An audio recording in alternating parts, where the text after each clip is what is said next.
Proverbe 25. Voici encore des proverbes de Salomon rassemblés par l'entourage d'Ézéchias, le roi de Juda. La gloire de Dieu, c'est de cacher les choses. La gloire des rois, c'est d'examiner les choses.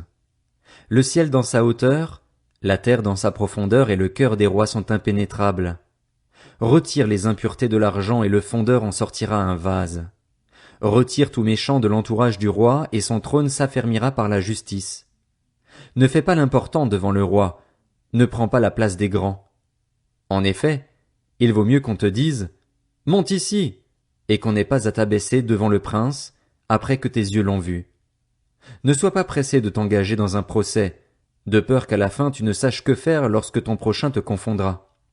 Défends ta cause contre ton prochain, mais ne révèle pas le secret d'un autre. En l'apprenant, il te couvrirait de honte et ta mauvaise réputation ne s'effacerait pas.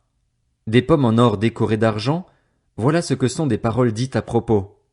Un anneau en or, un collier en or fin, voilà ce qu'est le reproche d'un sage pour l'oreille qui sait écouter. L'effet rafraîchissant de la neige un jour de moisson, voilà l'effet d'un messager fidèle pour celui qui l'envoie. Il réconforte son maître. Des nuages et du vent sans pluie, voilà ce qu'est l'homme qui se vante à tort de sa générosité. Par la patience on peut persuader un dirigeant et une langue douce peut briser toute résistance. Si tu trouves du miel, n'en mange pas trop. Tu risquerais d'être saturé et de le vomir. Mets rarement le pied chez ton prochain. Il risquerait d'être saturé et de te détester. Une massue, une épée ou une flèche aiguë, voilà ce qu'est un homme qui porte un faux témoignage contre son prochain. Une dent prête à se casser et un pied branlant, voilà ce qu'est, le jour de la détresse, la confiance placée dans un traître. Enlever un habit un jour de froid, verser du vinaigre sur du salpêtre, c'est entonner des chansons pour un cœur attristé. Si ton ennemi a faim, donne-lui à manger. S'il a soif, donne-lui à boire. Car ce sont des charbons ardents que tu amasses sur sa tête, et l'Éternel te récompensera. Le vent du nord amène la pluie, et la langue est cachotière un visage irrité. Mieux vaut habiter à l'angle d'un toit que faire maison commune avec une femme querelleuse. De l'eau fraîche pour une personne fatiguée, voilà ce qu'est une bonne nouvelle venant d'une terre lointaine. Une fontaine trouble, une source polluée, voilà ce qu'est un juste qui tremble devant le méchant. Il n'est pas bon de manger trop de miel, mais rechercher la gloire des autres est un honneur. Une ville démantelée, sans murailles, voilà ce qu'est l'homme qui n'est pas maître de lui-même.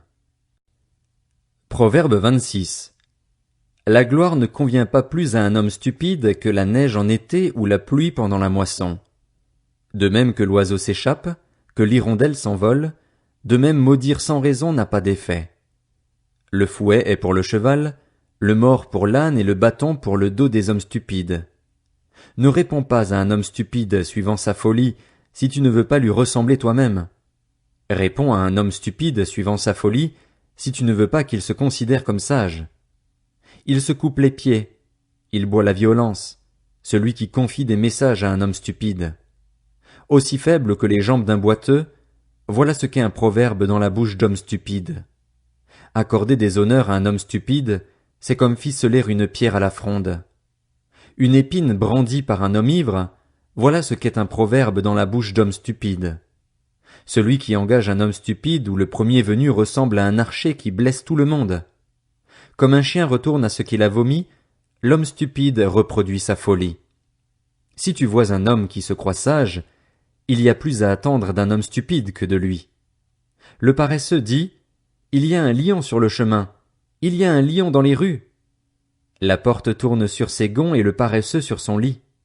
Le paresseux plonge sa main dans le plat, et il trouve pénible de la ramener à sa bouche. Le paresseux se croit plus sage que 7 hommes qui répondent avec discernement. Il attrape un chien par les oreilles, le passant qui se mêle à une dispute qui ne le concerne pas. Pareil à un fou qui lance projectiles et flèches et sème la mort, voilà ce qu'est un homme qui trompe son prochain et qui dit « N'était-ce pas pour plaisanter ?» Quand il n'y a plus de bois, le feu s'éteint. Quand il n'y a personne pour critiquer, le conflit s'apaise. Il faut du charbon pour alimenter un brasier, du bois pour alimenter un feu, et un homme querelleur pour attiser une dispute. Les paroles du critiqueur sont comme des friandises, elles descendent au plus profond de l'être. De l'argent non purifié plaqué sur un vase de terre, voilà ce que sont des paroles chaleureuses associées à un cœur mauvais. Celui qui éprouve de la haine se déguise avec ses paroles, et il cache au fond de lui la tromperie. Lorsqu'il prend une voix douce, ne le crois pas, car il y a cette horreur dans son cœur. Il a beau cacher sa haine par l'hypocrisie, sa méchanceté se révélera dans l'assemblée. Celui qui creuse une fosse y tombera, et la pierre reviendra sur celui qui la roule. La langue menteuse déteste ceux qu'elle écrase, et la bouche flatteuse provoque la chute. Proverbe 27. Ne te vante pas du lendemain, car tu ne sais pas ce qu'un jour peut amener. Que ce soit un autre qui fasse ton éloge, et non ta bouche, un étranger, et non tes lèvres. La pierre est pesante, le sable est lourd, mais l'irritation du fou pèse plus que l'un et l'autre. La fureur est cruelle et la colère sans retenue, mais qui tiendra devant la jalousie? Mieux vaut un reproche ouvert qu'une amitié cachée. Les blessures d'un ami prouvent sa fidélité, tandis que les baisers d'un ennemi sont trompeurs. Celui qui est rassasié piétine le rayon de miel, tandis que celui qui a faim trouve doux tout ce qui est amer. L'homme qui erre loin de chez lui est pareil à l'oiseau qui erre loin de son nid. L'huile et les parfums réjouissent le cœur, et la douceur d'un ami vaut mieux que nos propres conseils. N'abandonne pas ton ami, ni celui de ton père, et n'entre pas dans la maison de ton frère, le jour où tu es dans la détresse. Mieux vaut un voisin proche qu'un frère éloigné. Mon fils, sois sage et réjouis mon cœur, et je pourrai répondre à celui qui m'insulte. L'homme prudent voit le mal et se met à l'abri, mais ceux qui manquent d'expérience vont de l'avant et en subissent les conséquences. Quelqu'un s'est porté garant pour un étranger? Prends son habit. Il s'est engagé en faveur d'une inconnue? Exige de lui des gages. Si quelqu'un bénit son prochain à haute voix et de grand matin, c'est tenu pour une malédiction. Une gouttière qui coule sans cesse un jour de pluie et une femme querelleuse se ressemblent. Celui qui les retient du vent et sa main cherche à attraper de l'huile. Tout comme le fer aiguise le fer, l'homme s'aiguise au contact de son prochain. Celui qui soigne un figuier en mangera le fruit, et celui qui veille sur son maître sera honoré. Tout comme l'eau reflète un visage, le cœur de l'homme reflète l'homme. Le séjour des morts et le gouffre de perdition ne sont jamais rassasiés. Les yeux de l'homme non plus ne sont jamais rassasiés. On juge la qualité de l'argent à l'aide du creuset et celle de l'or à l'aide du fourneau, mais celle d'un homme d'après le bien que les autres disent de lui. Même si tu broyais le fou dans un mortier, au milieu des grains avec le pilon, sa folie ne se séparerait pas de lui. Connais bien chacune de tes brebis, donne tes soins à tes troupeaux, car la richesse ne dure pas toujours. Une couronne se transmet-elle indéfiniment? Le foin est récolté, la verdure reparaît et les herbes des montagnes sont rassemblées. Les agneaux servent à t'habiller, les boucs à payer un champ, et le lait des chèvres suffit à ta nourriture, à celle de ta maison et à l'entretien de tes servantes. Proverbe 28. Le méchant prend la fuite sans même qu'on le poursuive, tandis que le juste a autant de confiance qu'un jeune lion. Quand un pays est en révolte, ses chefs sont nombreux, mais avec un homme qui a de l'intelligence et de la connaissance, l'ordre est maintenu. Un homme pauvre qui opprime les faibles est une pluie dévastatrice qui prive de récolte. Ceux qui abandonnent la loi font l'éloge du méchant, mais ceux qui la respectent les combattent. Les hommes adonnés au mal ne comprennent pas ce qui est juste, tandis que ceux qui cherchent l'Éternel comprennent tout. Mieux vaut un pauvre qui marche dans l'intégrité qu'un riche qui emprunte des voies tortueuses.